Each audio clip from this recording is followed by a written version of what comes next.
Alrighty, what is up YouTube? Back at it again with another deck profile for you today, and we're going to be showcasing the end. So here today, Marcel, you go ahead and talk about his deck profile a little bit. So go ahead.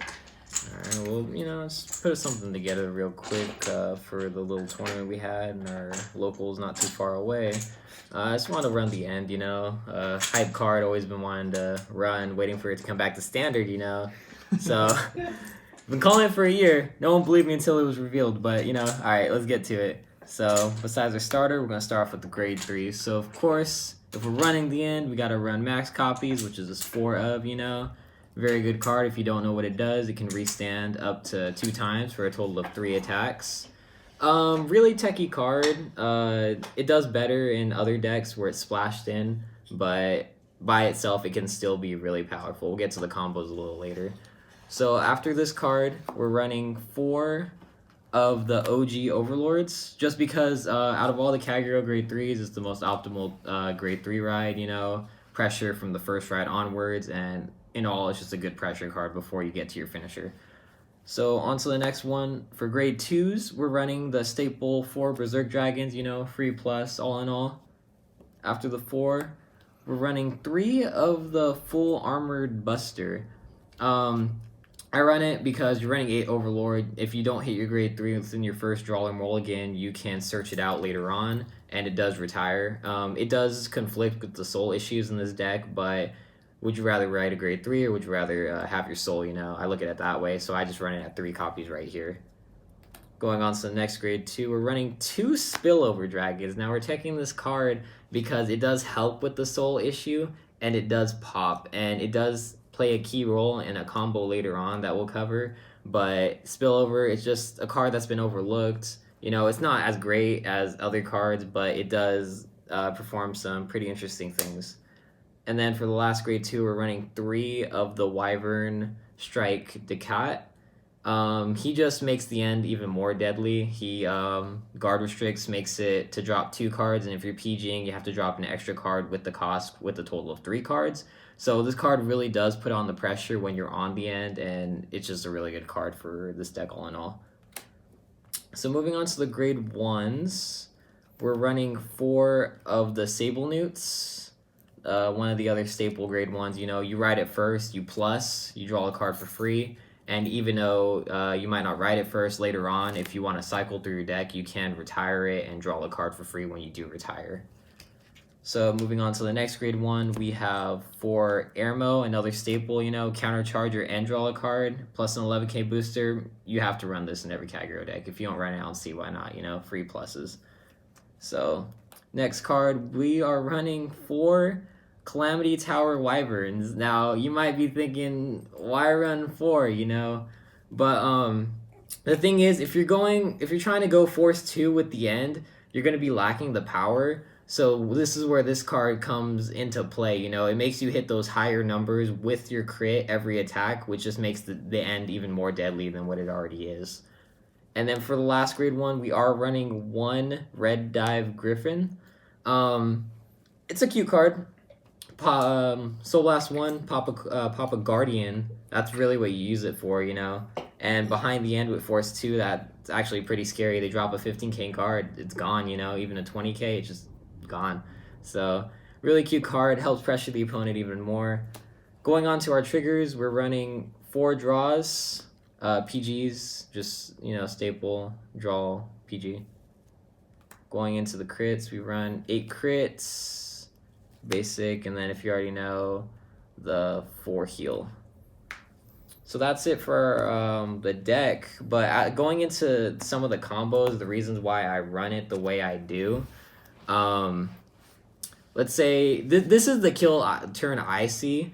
Let's say you're on the end, right? You have 1 Overlord in the soul. You got your play ready, Going into the turn, let's just say you have 3 damage, right? You have 3 damage. That's all you need for this combo, 3 damage. Okay, so 3 damage. So the first thing you want to do is you want to call your Decat, just make the pressure even more deadly. You have Force 2, right? Yes, we are running Force 2, and if you guys haven't seen the new markers yet, these are the ones we will be seeing from now on anytime you do use Force 1 or 2. So it's the same card, just sideways, and same thing, you just put it under the Vanguard. So that's the one that gives it a crit. So it doesn't give the 10k like Force 1, but it does put more pressure to make it a crit, you know? And then after you do that, you would, if you don't already have one on the field, you'd call a Calamity Tower Wyvern.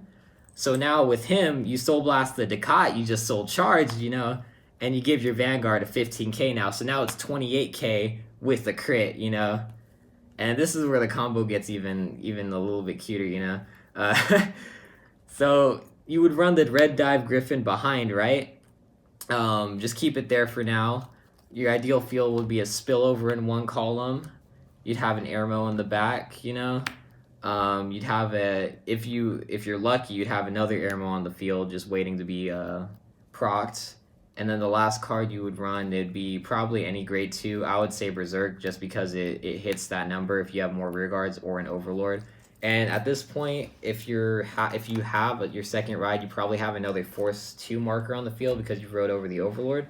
So most likely you put it in that Berserk or Overlord column to give it the extra crit if your Vanguard doesn't kill them. So the attacks would go like this. Let's just say we have one more soul, so this combo would go a little bit more smoother. So let's say we have the soul. We didn't really Soul Blast this game. You go off first. You know, you're at 28k already. So you swing with the 28 first.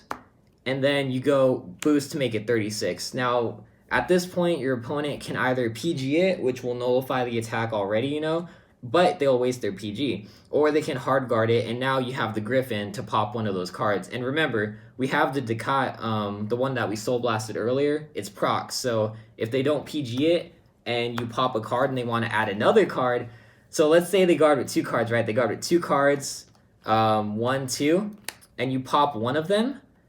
Because Ducat is in effect, if you want to guard with one more card, you have to guard with another. So essentially, instead of burning 2 cards, you're burning 4 cards for this Ducat.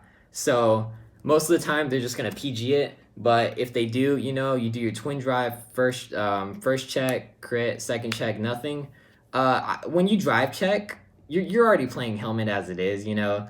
Most likely, you just want to put everything on the Vanguard. You know, if you don't hit with your Vanguard, what's the point, you know? So let's just say you put the crit on Van. Now you're at 38 with your Calamity Tower. Use his skill now. You discard 3 cards, just 1, 2, 3, just discard them, and you restand. And now you get the 10k. So instead of 38 with the trigger, now you're at 48 with the trigger. And you have, if it wasn't a crit, let's just say you didn't get a crit. It was just like a heal or a draw. You're at 48k with 1 crit. Now that's scary.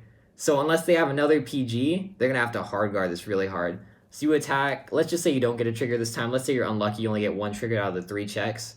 You're still at 48, you know. Counterblast 1, then Soul Blast 1 of the card you had, and you get to restand for the 3rd time. So you hit, again, 48k crit. Now, if they haven't dropped their hand already, they're dropping it right now. If not, they're going to die to this, you know. A lot of damage from this one card. Let's just say they do live this. You attack with this, pressure them more. They live this. Let's say this doesn't even hit, you know. Now, this is where the spillover comes into play. For the Overlord to proc its first restanding ability, you have to have less than 4 or less cards in your hand. So you've been calling cards, you've been guarding early so you can meet these requirements. Now, if they do live this turn, you want to have a hand to guard with, you know.